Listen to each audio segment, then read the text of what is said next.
নমস্কাৰ সকলোকে সুপ্ৰভাত জনালো। এয়া মানে বহুত দিনৰ ভিডিঅ' আছিলে দেই, মানে ভিডিঅ' কৰি থৈ দিছিলোঁ মই, তাকে আজি আপোনালোকক দেখাই দিওঁ বুলি ভাবিলোঁ। এইটো আমাৰ গাঁৱৰ ৰাস্তা।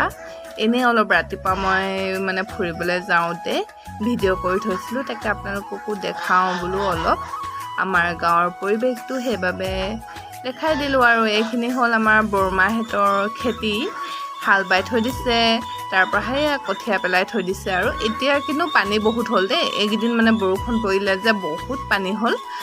তেতিয়া ইমান পানী নাছিলে, কিন্তু এতিয়া পানী একেবাৰে ভৰ্তি। আৰু এতিয়া ৰোৱাবোৰো মানে পূৰা ঢাক খাই গ'ল আৰু পানীয়ে।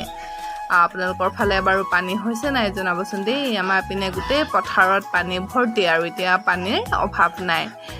আৰু পানী হ'লেহে ভাল লাগে নহয় জানো। আৰু পানী ইমান দিন নাথাকে বাৰু, 2-3 দিন মানে ভৰ্তি হ'লেও 2-3 দিনহে থাকে বা এদিন থাকে, সেইবাবে ইমান সমস্যা নাই বাৰু।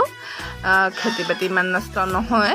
তাৰ পৰা এয়া বেলিটো ইমান ধুনীয়াকৈ ওলাইছে। তাৰ পৰা আহি আকৌ এয়া আমাৰ দেখিছেনে ব্ৰইলাৰ, এইটো মানে আমাৰ দাদাই পুহিছে।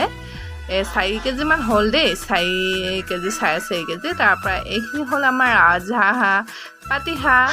একেবাৰে ৰাজহাঁহ পাতিহাঁহ মানে মায়ে দানা দিবলৈ নাপায় আৰু এনেকুৱা উৎপাত ধৰে খাবলৈ, একেবাৰে মাৰ পিছে পিছে লাগি ফুৰে ৰাতিপুৱা সময়কণ। তাৰ পৰা এইখিনি আকৌ পূৰা খাবলৈ আহি গৈছে আৰু মাটিলত। মা মাতটো শুনিবহে লাগে আৰু পূৰা খাবলৈ পূৰা দৌৰে। আপোনালোকৰ বাৰু হাঁহ পোহেনে জনাবচোন দেই। আমাৰ আছে বাৰু হাঁহ কেইটামান, ৰাজহাঁহ কেইটামান, পাতিহাঁহ কেইটামান আৰু কুকুৰা। আৰু বিপদে আপদে এই পোহনীয়া জন্তুবোৰে বহুত সহায় কৰে মানুহক, হয় নাই বাৰু। কেতিয়াবা বিপদত পৰিলে বিকিবলৈও সুবিধা, তাৰ পৰা মানে ঘৰৰ কণী এটা খাবলৈও সুবিধা, কেতিয়াবা বেমাৰ আজাৰত কুকুৰা এটাকে জালুকীয়া কৰি খাবলৈও সুবিধা, হয় নাই বাৰু।